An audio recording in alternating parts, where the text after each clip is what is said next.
Sean todos ustedes bienvenidos a este cuarto programa de la serie Grandes Desafíos de la Ingeniería en Materiales, coproducido por la Coordinación de Universidad Abierta y Educación a Distancia, CUAED, con la Facultad de Ingeniería. En este cuarto programa veremos lo que es el Gran Telescopio Milimétrico, que es una estructura impresionante instalada en la Sierra de Puebla a 4.600 metros sobre el nivel del mar. Para ello tenemos a un especialista también de gran altura que precisamente nos va a ir narrando muchas características de esta estructura. El maestro, el ingeniero José Luis Esquivel Ávila. Muchas gracias por la invitación. A la orden. Muchas gracias.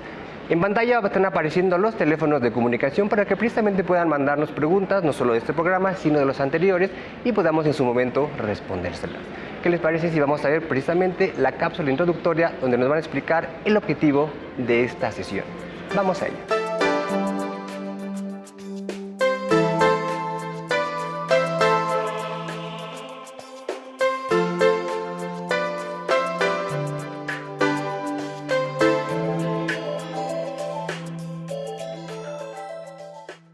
El cielo, las estrellas, el universo y las galaxias han sido una fuente de inspiración y conocimiento que ha acompañado la vida de los seres humanos desde el primer segundo de nuestra existencia.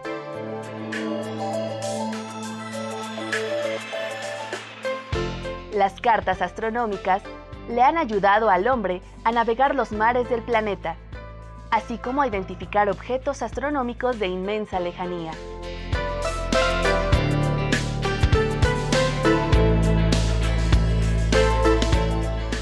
La tecnología para llegar no solo más lejos, sino para adentrarnos en la materia misma del universo, ha sido posible gracias al desarrollo de grandes telescopios, ya sea desde Tierra o puestos en órbita en el universo. El diseño y construcción de los materiales para estos desarrollos tecnológicos son fascinantes, ya que su precisión, su capacidad y su tamaño requieren de la más innovadora tecnología.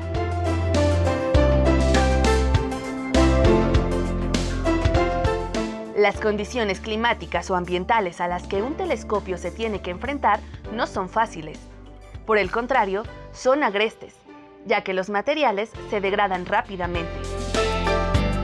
Ante esta demanda, los ingenieros en materiales tienen el gran reto y el enorme desafío de conservar el mayor tiempo posible la integridad estructural con sus componentes en óptimas condiciones.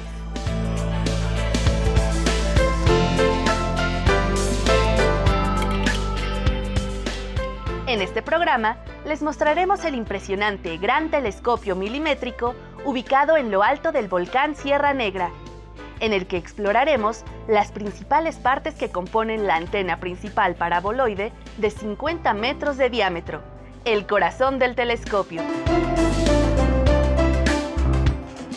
Acompáñenos en esta aventura de gran altura de nuestro cuarto programa de la serie, Grandes Desafíos de la Ingeniería en Materiales, que el Grupo de Trabajo del Centro de Ingeniería de Superficies y Acabados, CENISA, de la Facultad de Ingeniería de la UNAM, ha preparado para todos ustedes.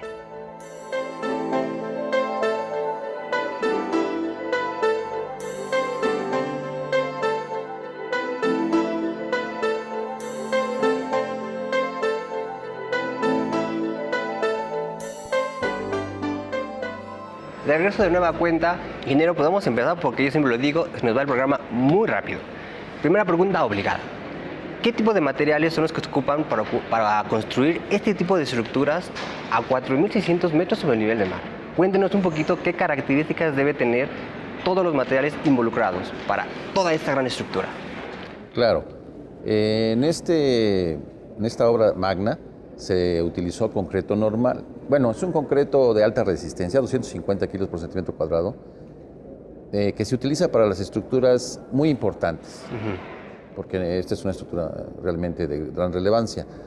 Debe tener ciertas características especiales, su peso volumétrico, es decir, su densidad, características propias del concreto. Y el acero de refuerzo, pues también es un acero tipo 4200, es decir, normal, se puede encontrar en México, no hay que importar materiales, se pueden fabricar aquí y tendríamos un comportamiento pues un poquito agresivo por las temperaturas que tenemos allá arriba, en Sierra Negra, que es donde estábamos, a 4.600 metros sobre el nivel del mar, un poquito abajo del pico de Orizaba. Para que se dé idea a la gente, allá tenemos pues nieve, estamos trabajando con nieve. Para que la gente se dé una idea de la estructura en la que van a pronto aparecer imágenes y cápsulas, cuéntenos sobre la cimentación que se utilizó para hacer esta estructura. Claro, se consideró una zona no muy dura, no es una zona, no se consideró como una zona rocosa, porque parecería que fuera una zona relativamente muy fuerte, pero se consideró una zona que le llamamos 2, una zona de transición. Entonces se tuvieron que meter pilas de 1 metro de diámetro a 18 metros de profundidad, ancladas, empotradas a 2 metros en una capa resistente. Estas pilas, pues aproximadamente tendrán entre 35 varillas, 40 varillas de 1 pulgada. Es un armado robusto. La pila sería como el equivalente a una columna, ¿no? Exactamente, que está llena justamente de la varilla que dice. Es correcto. Es una pila circular, es un cilindro de 1 metro de diámetro. Y para que tengamos una idea de por qué se hizo este tipo de estructura, ¿cuánto peso están soportando estas pilas, columnas, para haber hecho este diseño?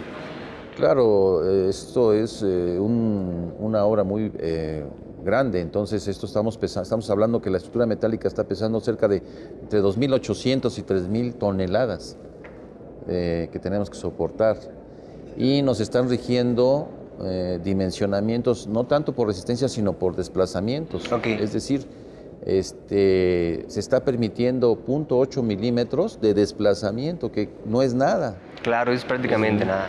Y el que se determinó en el diseño estructural es 0.23 milímetros. Entonces eso nos da una idea de la exactitud. Es muy pequeño. Es correcto. Más adelante veremos, como les comentaba, precisamente esta gran estructura para que vayamos aterrizando lo que estamos viendo, porque en verdad, como ya lo comentó el ingeniero, son obras monumentales.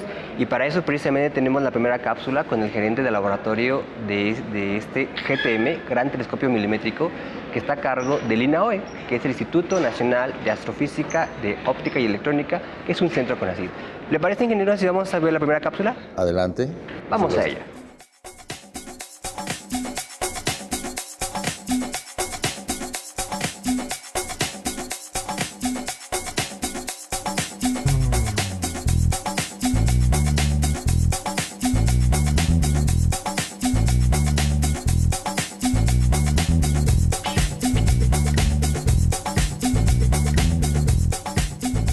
Bienvenidos, estamos en las instalaciones del telescopio, del Gran Telescopio Milimétrico. Hoy nos encontramos con el doctor David Dale. Hola, bienvenido.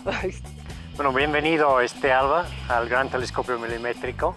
Cuéntanos, ¿en qué te ocupas en esta parte del telescopio? ¿Cuál es tu especialidad? Yo soy físico, trabajo en el INAOE en el área de óptica y estoy a cargo de las superficies ópticas del Gran Telescopio Milimétrico. Estamos aquí el día de hoy parados sobre la superficie primaria del telescopio en este día hermoso. Y bueno, esencialmente tengo la responsabilidad de asegurar que la superficie está alineada para las épocas de observación de la antena. Y a cargo de la ampliación del espejo primario de sus 32 metros actuales a 50 metros el diámetro de diseño de la antena. Bien, tú lo has dicho, estamos sobre el espejo primario. Así es, sí. Y concretamente, ¿qué es lo que tenemos debajo de nuestros pies? Bueno, esa es una superficie de 50 metros de diámetro, funcionando a 32 metros, como mencioné. Y esencialmente aquí tenemos una estructura que consiste de láminas de níquel en una estructura compuesta, material compuesta. Les traigo aquí una muestra de la estructura que conforme el reflector, el espejo en sí. Estamos hablando aquí de un sándwich, un panel que es compuesta por láminas delgadas de níquel Este níquel está formado por un proceso de electrodiposición. Ok. Y están unidas por una material aquí que se conoce como panal de abeja de aluminio. Es una estructura bastante rígida, inclusive estamos aquí parados sobre la misma estructura, pero muy ligera. Entonces este permite construir una superficie por segmentos, por partes, de gran extenso. Aquí estamos hablando de casi pues 180 segmentos que conforman la superficie. Y su rigidez y bajo peso permite soportar toda esta estructura con precisión, con una estructura de acero relativamente ligero, relativamente económico.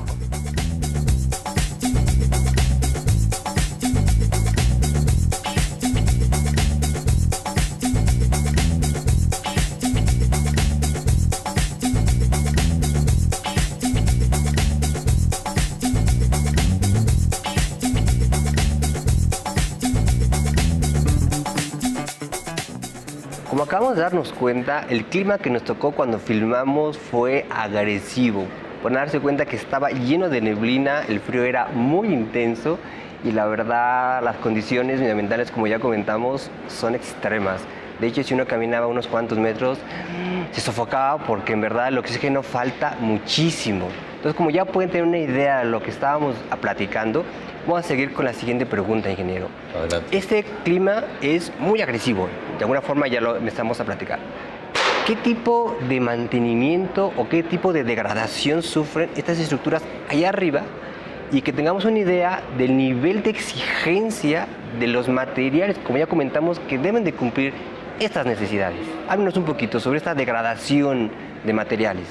Claro, como ya mencionamos, los límites de deformación por la exactitud que debe tener este telescopio son milimétricos. Estamos hablando de que nos permiten 0.8 milímetros de desplazamiento. Se determinó 0.23 en el cálculo estructural. Obviamente allá con esas temperaturas, los materiales pues ya les afecta la temperatura. No es lo mismo tener una estructura aquí en la Ciudad de México, que pues tenemos una temperatura promedio de 20 grados, 15 grados, y las bajas pues realmente no son muy agresivas, pero allá arriba estamos con unas temperaturas muy fuertes, o sea, muy fuertes en cuanto, o sea, muy bajas, que hacen que los materiales se deformen. Entonces debemos tener mucho cuidado en su mantenimiento. Cuando se construyen debe tener ciertas holguras para que esto se mueva, no se vaya a deformar demasiado. El concreto debe tener también ciertas características para que soporte estos esfuerzos. Y pues sí, el mantenimiento es necesario, hay que darle mantenimiento. Este telescopio está pensado para que quede para la posteridad, es decir, no se piensa impresionante, nunca desarmar. Entonces yo creo que se le va a dar mantenimiento pues de por vida.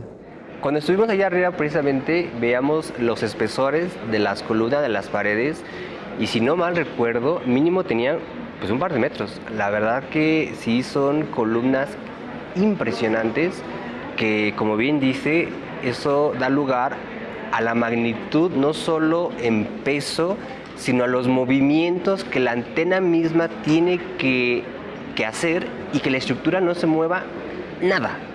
Pero nada es Correcto. Nada, como que dice 0.26 milímetros, lo cual es nada. Nada, así es. Sí, tenemos los movimientos que son sobre su eje, el microscopio puede girar sobre su eje y de ahí una pista en la cual pueden girar unas ruedas metálicas con sus engranes y sus valeros, y esto debe de ser también muy lento para que no afecte la exactitud de las mediciones. El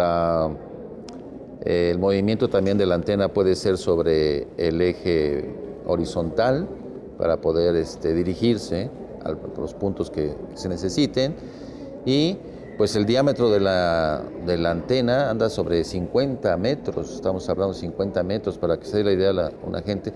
la gente, el cono de cimentación son casi 40 metros, o sea, la base 40 metros y la antena 50 metros de diámetro. Es una parábola y se llama parábola de revolución porque es como una antena parabólica, ¿verdad? Pues la verdad que sí, la verdad que yo creo que esas estructuras hay que estar orgullosos porque, como ya Ben dijo, se construyó con materiales mexicanos, con ingenieros mexicanos, y que la verdad su desempeño y el uso para el cual está destinado es realmente de gran importancia para la investigación. La gente se preguntará por qué estos materiales tan exigentes, tan bien calculados, precisamente por el sistema de información que captan a partir del universo y que deben tener prácticamente 0 vibraciones para poder tener un grado de exactitud enorme en todas las señales y todo el procesamiento de las mismas, ¿no? Es correcto. Nosotros podemos mencionar que las cargas a las que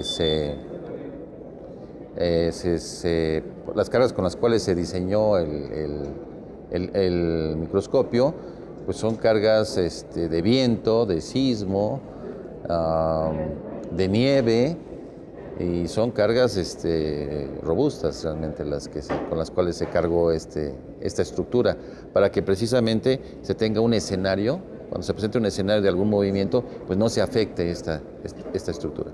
Pues la verdad que sí, la verdad que nos maravilla. Cuando tuvimos la oportunidad de subir, insisto, fue una experiencia única.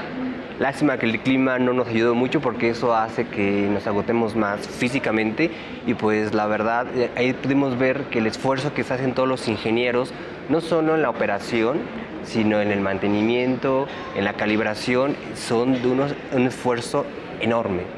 ¿Qué les parece, ingenieros, si vamos a ver la segunda parte de la cápsula que filmamos precisamente con el doctor David Gale, que nos va a seguir explicando más detalles sobre los materiales que ocupan para hacer propiamente la antena, la parábola que ya comentamos? ¿Le parece si vamos a ella? Claro que sí. Adelante. Vamos a la segunda cápsula.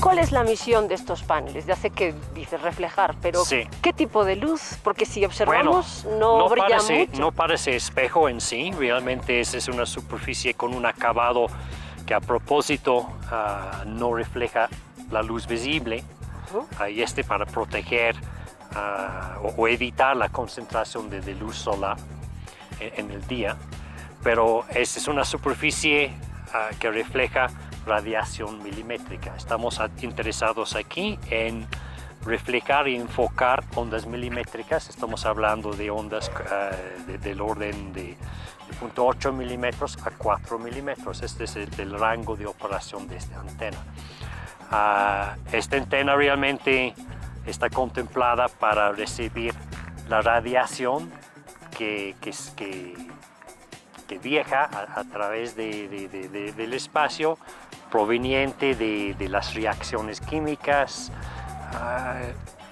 involucradas con la formación de material estelar, formación de galaxias, formación de estrellas.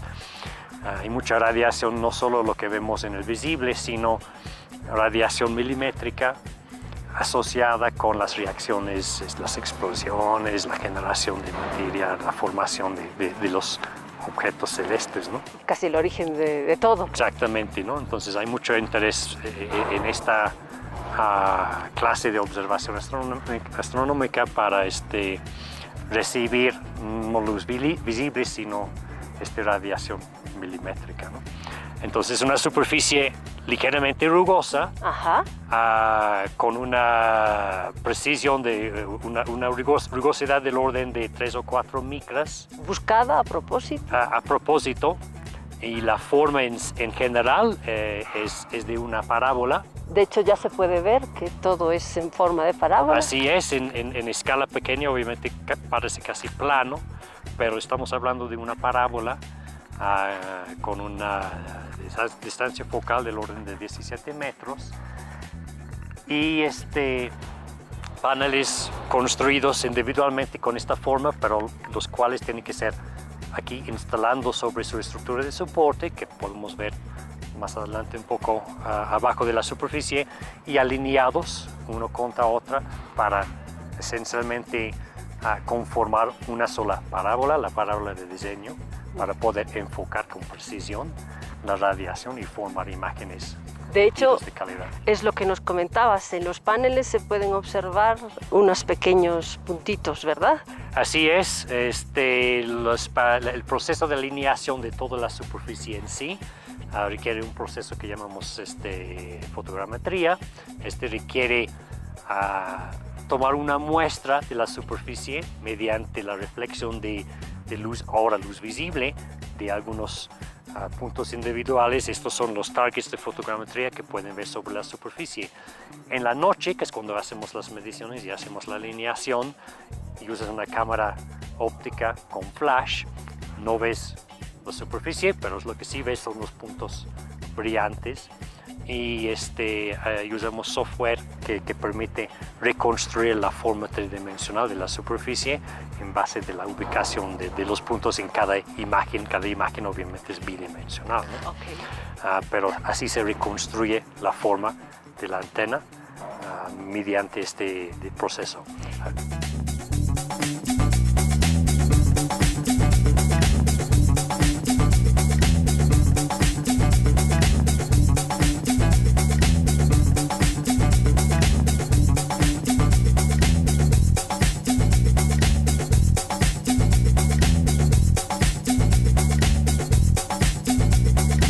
Ingeniero, ya llegamos a la primera mitad del programa. Se lo decía, siempre lo digo a nuestros invitados, se nos va el tiempo rapidísimo. Pero bueno, estamos comentando, discutiendo cosas muy interesantes que el público seguramente van a descubrir por primera vez este tipo de estructuras que son maravillosas. Vamos a una pausa, no sin antes recordarles los números de contacto que aparecen justamente ahorita al fondo de la pantalla para que puedan hacernos preguntas relativas al programa o a otros que hemos estado viendo. No sin antes también decirles que el INAOE nos ha obsequiado precisamente unas tazas conmemorativas muy bonitas que para las 3 primeras personas que nos llamen, pues se las obsequiamos con muchísimo gusto. Así que vamos a la pausa, ingeniero. Regresamos en un momento, claro que sí, y los esperamos.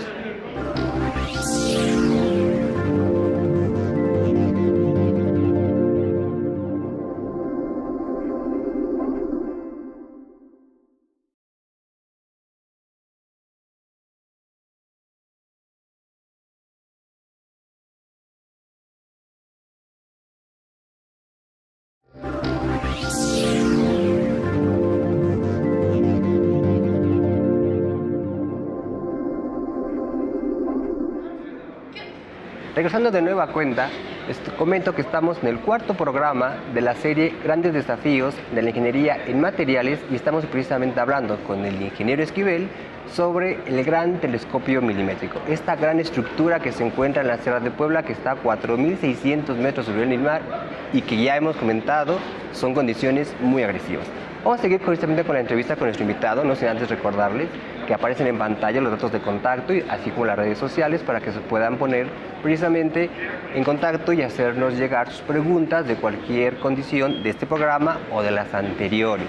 De hecho, precisamente, ya hemos recibido una pregunta, ingeniero, que vamos a retomarla, ya que justamente está llegando al estudio, y es sobre cómo se construyen estas estructuras ahí arriba, cómo hacemos llegar el material o los materiales para que precisamente podamos construir esto que ya hemos estado hablando. Cuéntanos un poquito acerca de esto. Claro, nosotros tenemos que pensar que estas estructuras no son estructuras comunes, es decir, no se construyen como un edificio aquí en la Ciudad de México, que tenemos todo prácticamente a la mano. Allá tenemos que subir a 4.600 metros de altura, un poquito menor que el Pico de Orizaba, Sierra Negra, como bien lo dijo en el estado de Puebla, y se tuvo que hacer caminos de acceso con curvas muy cerradas y pendientes de hasta 17 grados. Entonces, es decir, son unas condiciones realmente difíciles para poder subir estos materiales. Entonces, el tiempo que se tarda en construir este tipo de obras, pues es un tiempo relativamente Considerable. Considerable. O sea, es mucho más lento que evidentemente, como dice, construir aquí en Ciudad de México. Claro, por eso es que ha llevado tiempo, porque no es fácil, y todo se arma allá arriba, todo se hace allá arriba, entonces no podemos llevar alguna parte ya armada y transportarla. En esos caminos de acceso, pues prácticamente no, solamente el material no podemos transportar. Y allá se hacen todos los colados y se hacen todos los armados y finalmente la construcción de la estructura metálica. Además, algo que la gente debe tener en cuenta es que con las condiciones que hemos estado hablando allá arriba, los materiales no se comportan igual que acá abajo. Es decir, si yo hago un concreto con lo clásico, grava, arena, agua, el fraguado no es el mismo que estando allá arriba. Todo se da mucho más lento y eso hace que se dificulte precisamente estas estructuras, ¿no? Hay toda una teoría para colar en climas extremos, porque si nos acordamos, el agua, cuando se congela, el agua aumenta su volumen, ¿verdad? Se dilata. Entonces, si nosotros colamos y dejamos que el agua se dilate, entonces vamos a tener problemas en el comportamiento del concreto, efectivamente. Debemos de tener el procedimiento correcto para colar ese tipo de concretos. Sí, porque alguien podría decir, pues calíentenlo, ¿no? Pues no se puede, la verdad. O sea, estamos hablando de toneladas que no vamos a poder ni aislar ni calentar. Tenemos que hacerlo justamente en el lugar en el que estamos construyendo. Así es. Hay algunas técnicas para poder colar en esos climas y algunas hablan sobre el calentar el material, pero pues allá estamos hablando de una estructura masiva, entonces sí, es difícil sí, tener ese tipo de comportamientos, pero no se, en otros tipos de clima, por ejemplo, en otros tipos de países se usan técnicas similares. La verdad es que verlo en vivo es muy interesante, es muy didáctico porque nos enseña que los materiales no se comportan igual y uno pensaría que en clima de costa, en clima de ciudad o en clima de montaña, pues realmente es lo mismo, pero no es cierto. La verdad, inclusive si andamos un poco más allá, los materiales en el universo, como los satélites, es otro tema muy aparte. Realmente los materiales que aquí se comportan, pues en condiciones totalmente distintas, son totalmente tienen un comportamiento distinto. Cuéntanos un poquito más, precisamente, ingeniero, ahondemos un poco más para darle al público esta información acerca de estas técnicas de, por ejemplo, de ensamblado, de cómo las pilas se ensamblan, cómo se arman para poderlas colocar en la base que estamos haciendo la cimentación. Bueno, los procedimientos constructivos normales de una pila es traer una excavadora como un sinfín y esta excavadora va a ir haciendo el agujero previo de la pila. Pero no podemos nosotros tener allá una máquina de ese tamaño, entonces las excavaciones realmente se dificultan. ¿Cómo le hace? Realmente, pues prácticamente se tienen que hacer con máquinas pequeñas, más pequeñas y obviamente llevan mucho más tiempo. Entonces se tiene que llegar a 18 metros de profundidad, ya teniendo la excavación previa, se arma, se hace el armado, se habilita, lo que llamamos habilitar, es decir, se forma pues cómo va a quedar las varillas, se meten ese esqueleto de varillas y después ya se empieza a colar. A veces aquí se usa lo que le llaman un tubo tremí, que es como si fuera un tubo de hule que se baja hasta el fondo y por densidad pues va subiendo el concreto. Pues la verdad muy interesante, la verdad que es algo impresionante. ¿Qué le parece si vamos a ver la tercera cápsula del doctor David Gale, que nos va a terminar de hablar justamente de los materiales, no de la estructura, sino del panel, de la parábola, como estaba haciéndolo en las demás cápsulas? ¿Nos acompaña, ingeniero? Claro que sí. Vamos a la tercera cápsula.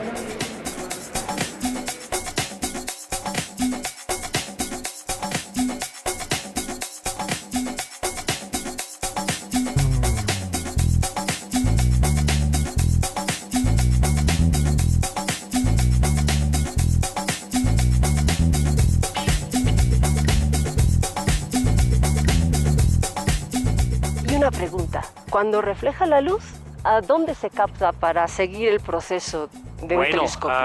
La luz primero se refleja del reflector primario y este reflector concentra la luz en el espejo secundario, que normalmente estará arriba de nosotros, En estos días tenemos un escudo de protección instalado en esta ubicación. Eso porque todavía estamos relativamente cerca, bueno, estamos en el periodo veranal y tenemos que cuidar mientras que estamos trabajando, tenemos que cuidar el calentamiento de la zona del secundario por el enfoque de luz solar, aunque usted no cree, pero a veces sale el sol y tenemos que cuidar de no quemar los cables, los conectores y toda la parte delicada allá arriba. Pero normalmente la luz del primario se refleja inicialmente al secundario. El secundario es una hipérbola, pero convexa, entonces la luz que se refleja, la radiación que se refleja del secundario, pasa otra vez por este orificio, lo que llamamos el ápex. Hacia abajo ya tenemos otra cadena de espejos para llevar esta radiación a los sensores, a los detectores que llamamos los instrumentos de la antena. Y antes de abandonar esta área, cuéntanos un poco cuál es la antigüedad del telescopio, cuánto tiempo llevan aquí.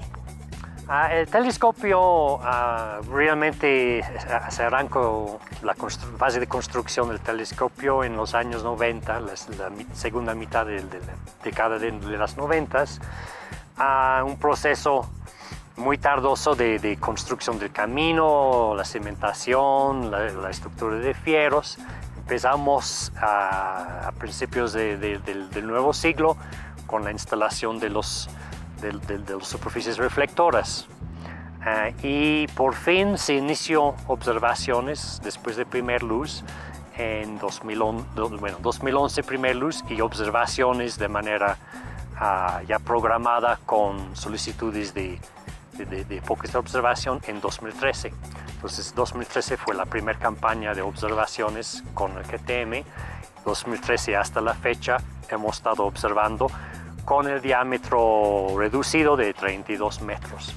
¿Y a qué altura estamos a nivel del mar? Estamos un poco más arriba de los 4.600 metros. ¿Se siente? Sí, sí. Y pues es obviamente un ambiente un poco especial para los trabajos de ingeniería, trabajos de meteorología, de medición. Y estamos aquí ahorita, obviamente en el día, pero muchas de nuestras actividades se realizan de noche para estar haciendo estos trabajos de meteorología, de medición, de alineación en las condiciones más ideales, más estables, cuando tenemos una superficie con mayor precisión. Entonces, pues te invito a acompañarnos una noche en mediciones. Estaría estupendo. Aquí arriba, pero sería café. sin lluvia porque no podemos medir en la lluvia. Yo eso no lo sabía. No, Solo pues seco. realmente se requiere una superficie seca para las mediciones de fotogrametría. También medimos con laser tracker aquí arriba a veces. Es más tardoso porque tienes que medir tocando la superficie físicamente, con un target. También, bueno, no importa tanto si es la lluvia, pero la preferencia hoy en día es usar fotogrametría. Estas son mediciones que se toman a distancia. Y en seco, sí, porque ya vemos que el agua afecta cómo reflejan los paneles. Así es, sí.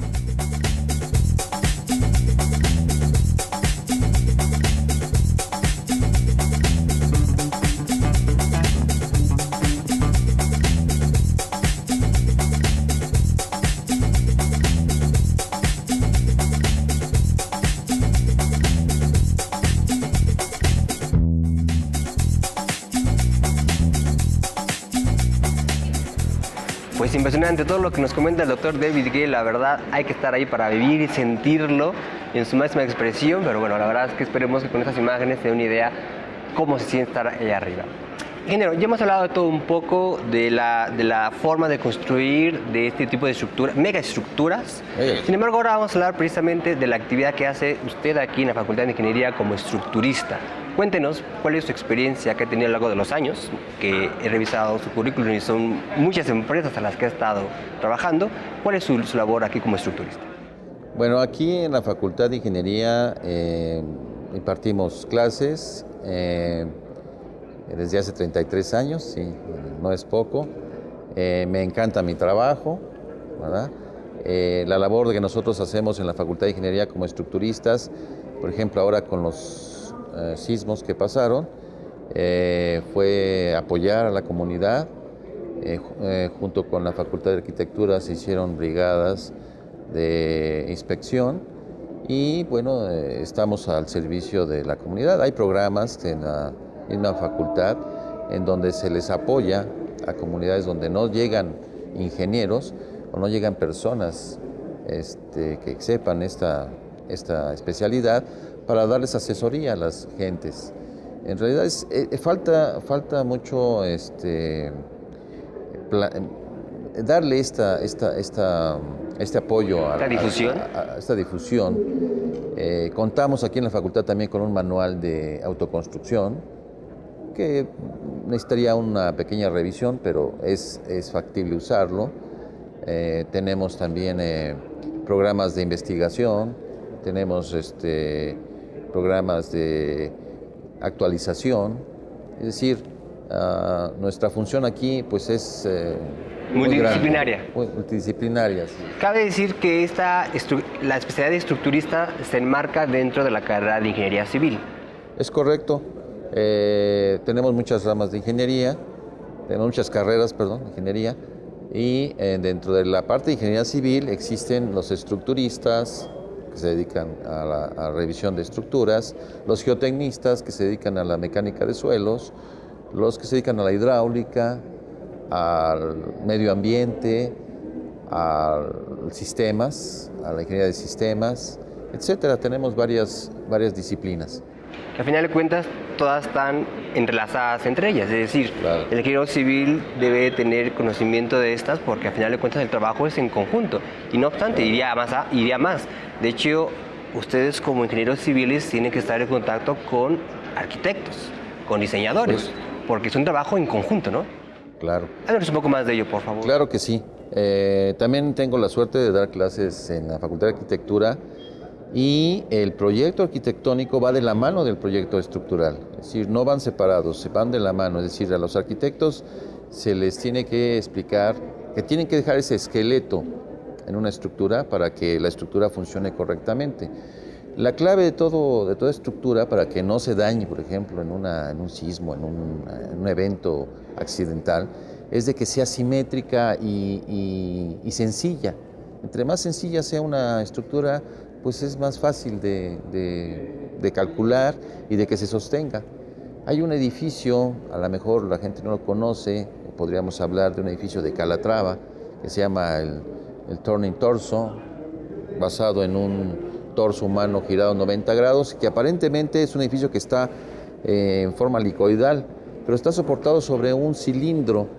Entonces ese cilindro pues es muy sencillo, es completamente simétrico y la facilidad del comportamiento es muy fácil tener este tipo de estructuras. Aquí en México, cuando no se tienen esos cuidados, pues se tienen problemas de falla de edificios. Claro. Bueno, y aparte, esa estructura que usted comenta, aunque sea sencilla en su construcción, visualmente es muy interesante, justamente por ese efecto helicoidal tipo tornillo, lo hace una estructura pues realmente muy, muy, muy bonita, ¿no? Sí, muy atractiva. De hecho, el ingeniero y arquitecto, porque tiene las dos especialidades, Calatrava, él hace sus proyectos pensando precisamente ya desde un inicio en su esqueleto que va a utilizar. Mira, pues la Y verdad esa es la clave de todo, Claro. tener un excelente esqueleto. Y como se ha dicho muchas veces, hacemos o realizamos actividades multidisciplinarias, no estamos Correcto. reñidos y tenemos que trabajar en conjunto. Así es. ¿Qué le parece si vamos a ver precisamente ya para cerrar todo este bloque del Gran Telescopio Milimétrico, la última cápsula, no ahora con el doctor David Gell, sino con una colaboradora de él, se llama la doctora Maribel Lucero, que precisamente hace una inspección sobre los paneles que estuvieron hace rato comentando. ¿Qué le parece si vamos a ver esta última cápsula? ¿Cómo no? Claro que sí. Vamos a ello.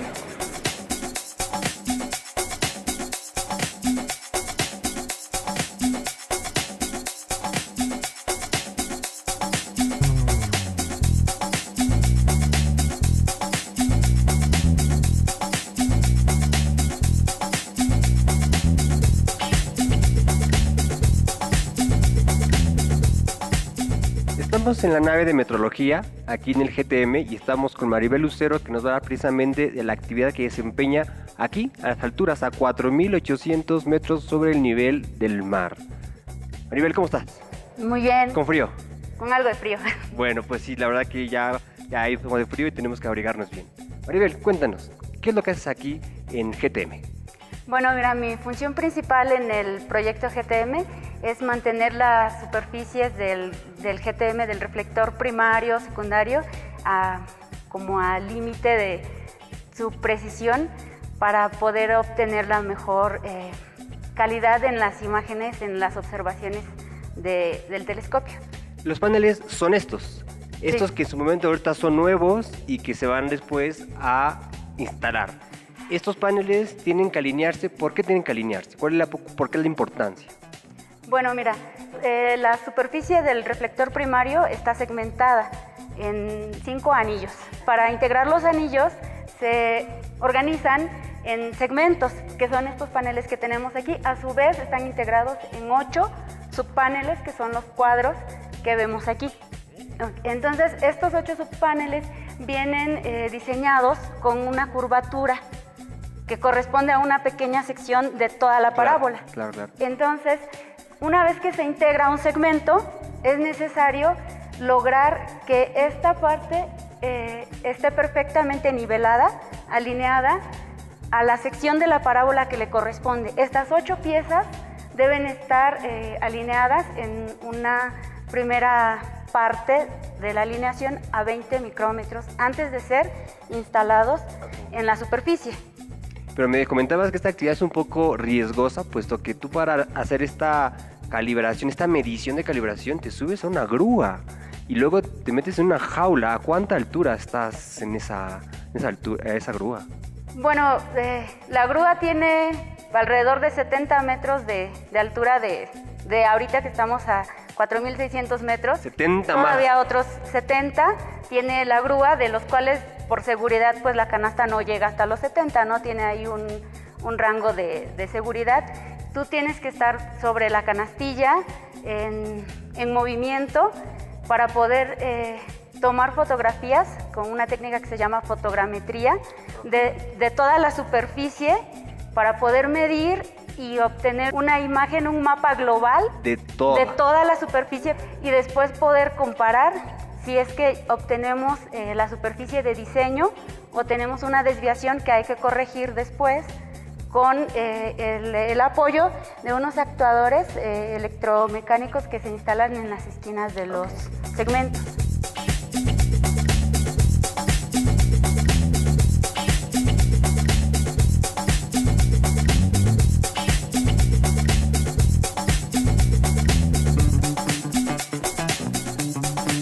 Maribel, tienes un dispositivo en la mano que se ve bastante raro. A ver, cuéntanos qué es. Bueno, aquí tenemos una muestra de cómo está integrado un segmento. Esta es una sección de la superficie del panel y está conectado. ¿Qué es este panel que tenemos aquí? Este panel que tenemos Ok. aquí está conectado a una placa base, que es esta placa que tenemos aquí. Si se dan cuenta, ok. es todo de forma rectangular. Está conectada a través de estos ajustadores, que es un tornillo diferencial, que son estos que están aquí, y se conectan con la superficie. Estos ajustadores me permiten subir y bajar la superficie para alinearla con respecto a el otro elemento. Recordamos que tenemos un segmento está integrado por 8 subpaneles. Ok. Entonces, con el apoyo de estos tornillos, vamos subiendo y bajando la superficie finamente hasta que quedan perfectamente alineados y integrando una sola pieza.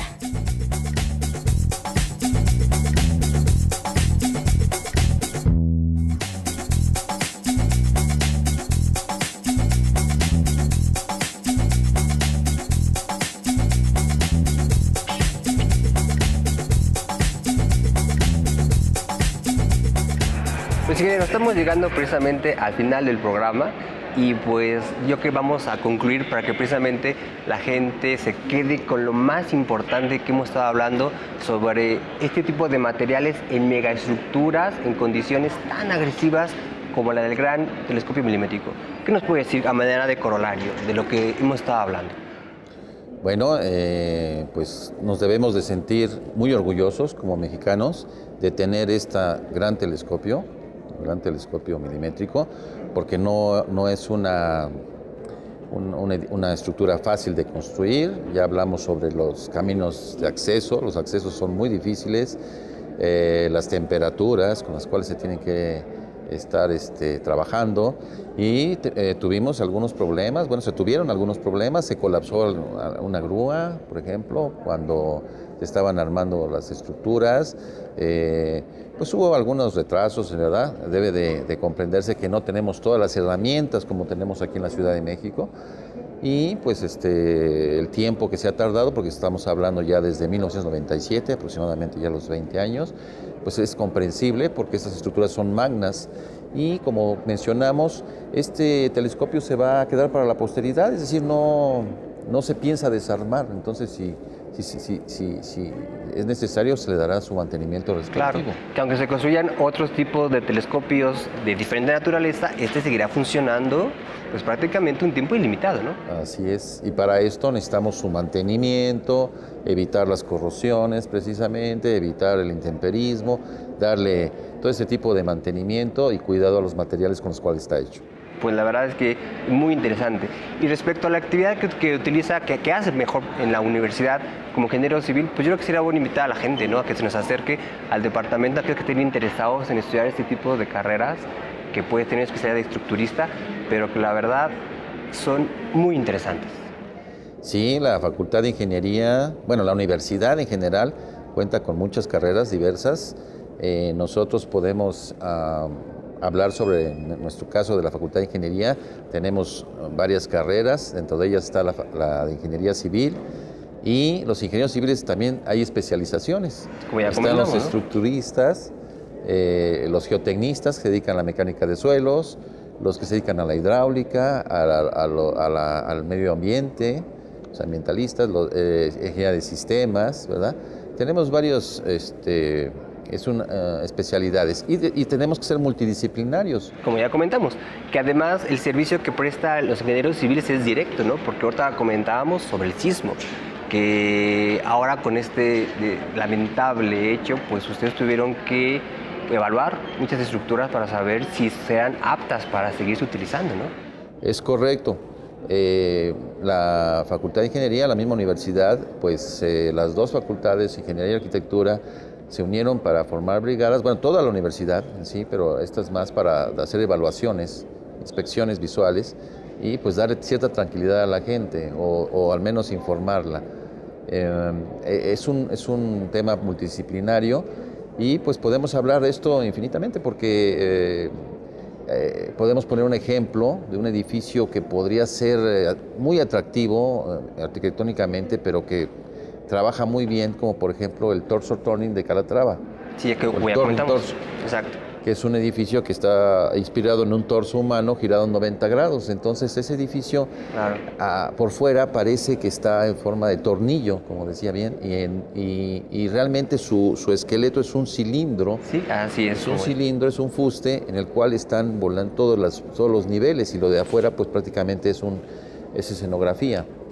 Este tipo de estructuras pues las hace sencillas y simétricas, y su funcionamiento es muy bueno ante un sismo.